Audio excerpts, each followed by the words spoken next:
Төсөвчин ихтэй байгаа мó сумын газраа. Би 6 сарын дотор Улаанбаатар хотыг аз жаргалтай хот болгоод өгөөд огцруулаад өгье, алаад өгье. Хийж чадахгүй бол би зайлаад өгнө гэсэн. 6 сар чинь 6 жил боллоо. Новшоо. Сумын газар чи хийх юм олдохгүй байгаа мó? Одоо ингээд нэр усын ингээд цолсон хүн болгоныг цагтаад өгдөг.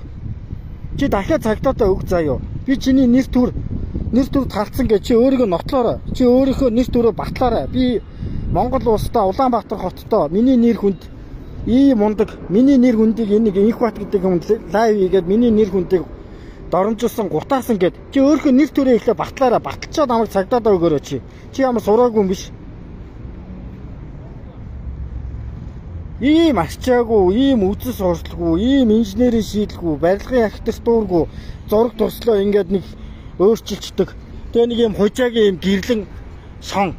Ингээд нэг юм гэрэл тавьчихсан. Одоо энэ хизээ нараа ингээд салхинд ингээд бүдрээд ингээд ундаа энэ хүн амьтны толгоон дээр хаглаад нэг ийм хужаагийн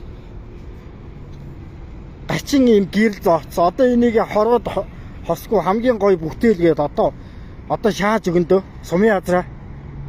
Чи зүгээр зайлаад өгөлдөө сумын газраа. Улаанбаатар хотод энэ Улаанбаатар хотыг хөгжүүлчих инженерүүд Улаанбаатар хотыг хөгжүүлэхийн төлөө сэтгэлтэй хүн олдчихноо. Олдно. Улаанбаатар хотод танаа ардын хамт чинь маш олон чадвартай залуучууд чадвартай хүмүүсүүд байгаа. Гэхдээ чиний хийж чадах юм чи энэ биш үү? Чи болооч дээ чи. Яармгийн чи нөхөн гарцыг хийж ийнэ гэдээ одоо нөхөн гарц биш усан гарц болцсон.